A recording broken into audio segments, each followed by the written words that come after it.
All right, welcome to my studio. Sorry it's a little bit messy. But the right side we have the guitar racks. Yeah. These are some of the guitars that I've demoed. Some of these have been mine forever. Like this here is actually my first guitar. Awesome. This is a 1980, heavily modified 1986 Japanese Strat. Cool. It's totally modified. But it's the original body and neck. Yep. What else? A whole mix of vintage-inspired instruments, as well as some 80s, shredder guitars like awesome. a Charvel, Yeah. Jakey Lee. And then it's funny. In contrast, I have a Mosrite style. This is a Hallmark for when I do my Ventures covers. Yeah.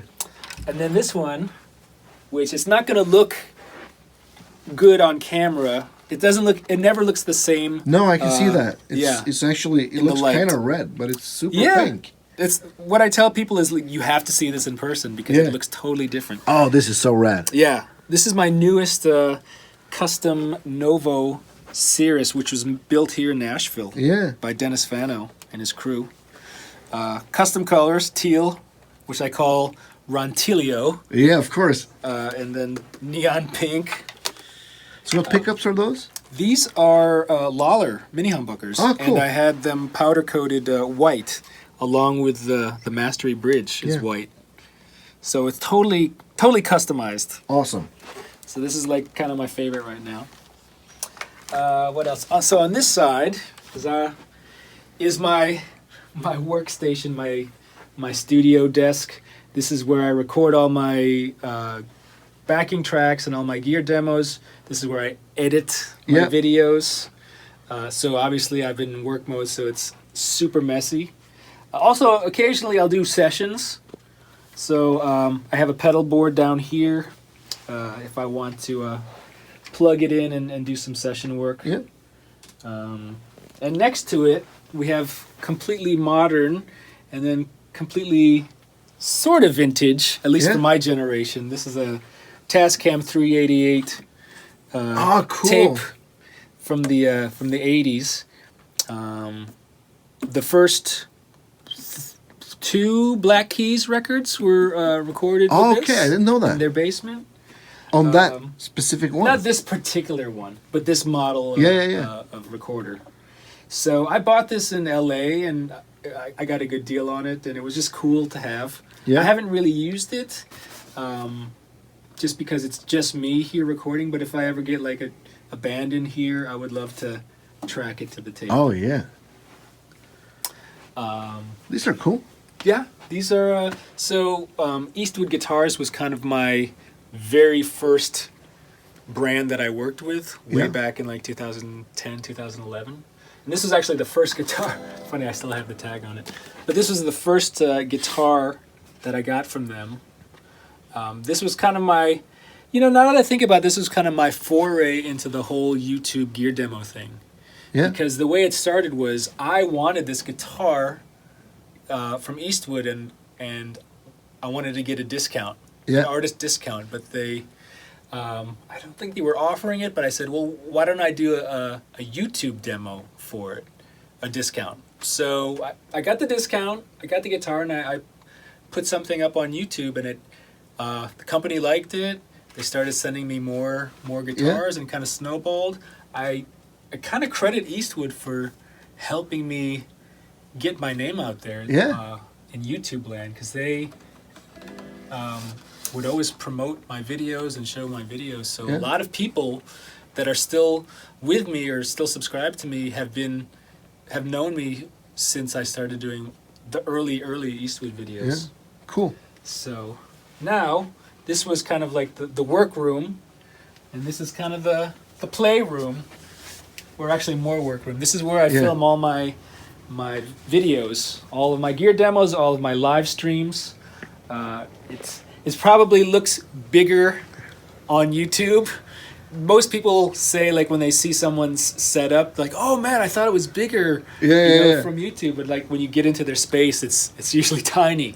So this is actually a good space, a good size space Oh, for yeah. me to work with, because I can set up multiple walls or shoot from different angles. Yeah. So I'll take you back here, so you can see like the captain's chair view. So this is where I sit. I kind of got the idea from Tim Pierce, just having Like a everything station. within reach. Yeah. I mean, Tim's setup is ridiculous, but if I sit here, I have my amps here that I can tweak. Yep. I've got a table where I set all my pedals. Obviously, my camera's set up for the overhead shot.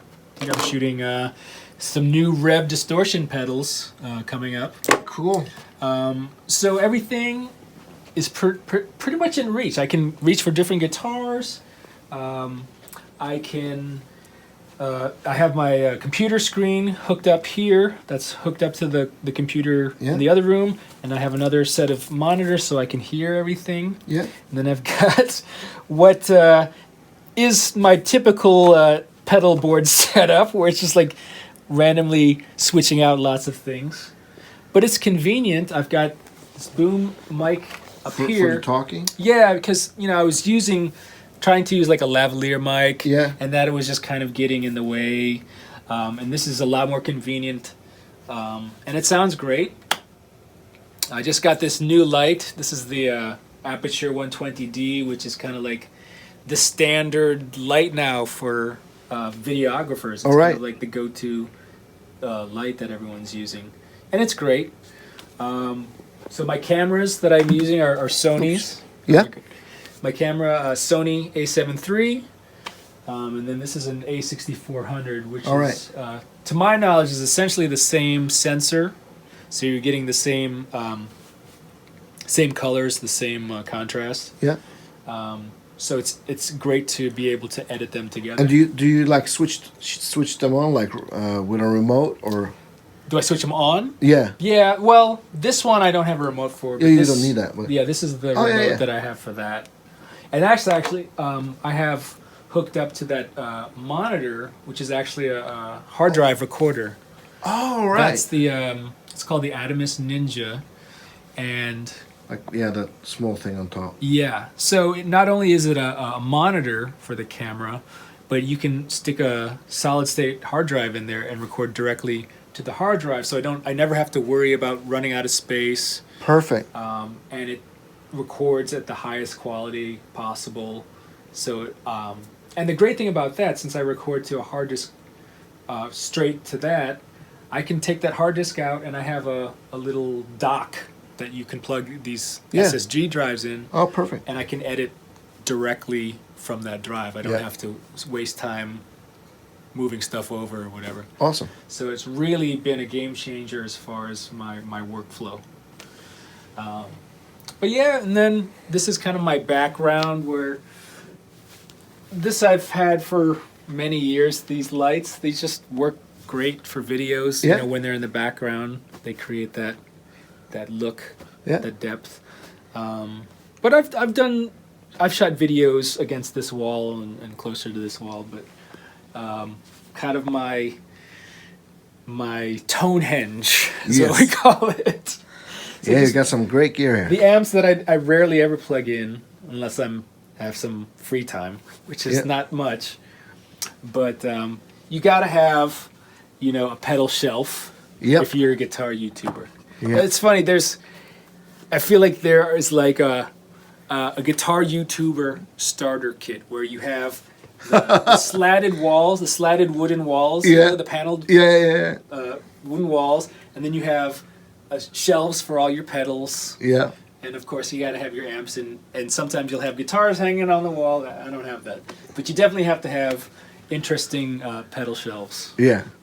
And I actually bought pleasing for the eye. Yeah, and it makes for a good background. And it shows off like, hey, look at all the pedals I got. Yeah. And that's pretty much it. Yeah. This is like kind of my cave that I spend way too much time in. And these are like the go-to guitars for... Yeah, well, for now. Yeah. Usually I like, when I'm recording demos, like pedal demos, I like to show off something with single coils like a Strat or a Tele, Yeah. and then something with humbuckers like a Les Paul, Yeah. or if it's a heavy distortion thing, maybe something with a Floyd Rose or Yeah. something. So I like to have different types of guitars within reach, so I can just swap them out. So that's it. Awesome. Thank you so much, RJ. I hope you enjoyed the tour of what am I going to call it? Let's call it Ronquillo Studios. Yeah.